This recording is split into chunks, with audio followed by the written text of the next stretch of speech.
નમસ્કાર, આપ જોઈ રહ્યા છો નેશન પ્લસ ન્યૂઝ. હું છું આપની સાથે હેતલ ભગત.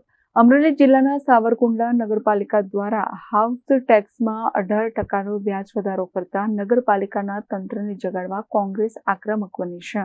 સાવરકુંડલા વિધાનસભા બેઠકના પૂર્વ ધારાસભ્ય પ્રતાપ દુધાત સાવરકુંડલા રિદ્ધિ સિદ્ધિ મહાદેવના દર્શન કરી ભગવાન ભોળાનાથને જળાભિષેક કરીને પ્રતાપ દુધાત સાવરકુંડલા નગરપાલિકા કચેરીએ રેલી સ્વરૂપે કોંગ્રેસના કાર્યકર્તાઓ સાથે પહોંચ્યા હતા.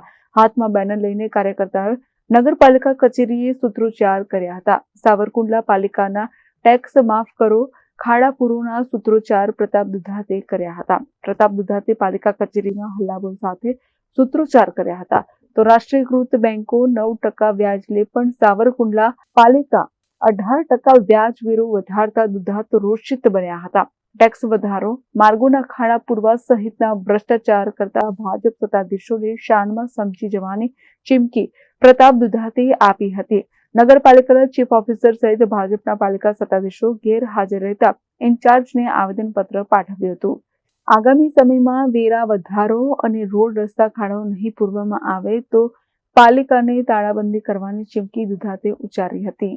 આમ તો દર વર્ષે રિદ્ધિ સિદ્ધિ મહાદેવના શ્રાવણ મહિનામાં અમારી પરિવાર ટીમ મારફત કોંગ્રેસ પરિવારના અશુભાઈ ને આખી કિરીટ દાદાથી લઈને હિતેશભાઈ બધા જ અમે લોકો દર્શન કરતા હોય. પણ આ વખતે અભિષેકથી શરૂઆત એટલા માટે કરી કે બેફામ બનેલા સત્તાધીશો અને આ હું જે નગરપાલિકાના પ્રાંગણમાં ઊભો છું, આખું ગામ ત્રાહિમામ છે.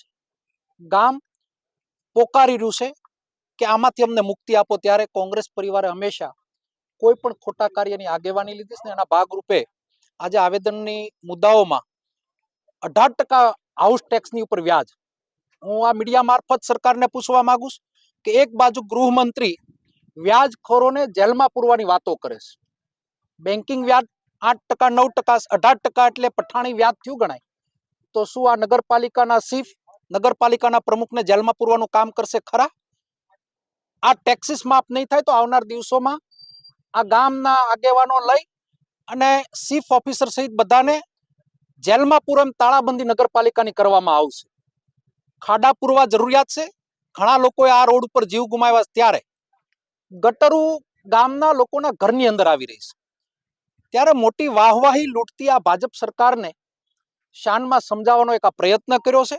સત્તા અહીંયાથી લઈને દિલ્હી સુધી સરકાર ભારતીય જનતા પાર્ટીની. ત્યારે સરકારના બનેલા પોપટ બનીને બેઠેલા અધિકારીઓ મજા આવે એમ વાવસર ફાડે છે, મજા આવે એમ લોકોને બિલ ચૂકવે છે.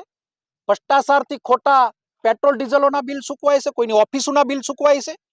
ત્યારે શાનમાં સમજાવવા આવ્યા છે. આવનાર દિવસોમાં જો આ વાત સમજણપૂર્વક નહીં સમજાય તો શેરી અને મહોલ્લા સુધી આ વાતને લઈ અને જનજાગૃતિ સાથે આવનાર દિવસોમાં નગરપાલિકાને ફરી વખત તાળાબંધીનો કાર્યક્રમ આપવામાં આવશે. Dharmesh Mehta, nation plus news, Rajula. સમાચારોના સતત અપડેટ મેળવવા માટે અમારી નેશન પ્લસ ન્યૂઝની યુટ્યુબ ચેનલને સબસ્ક્રાઇબ કરો, બેલ આઇકન દબાવો અને જોડાયેલા રહો ફેસબુક, ઇન્સ્ટાગ્રામ અને ટ્વિટર પર.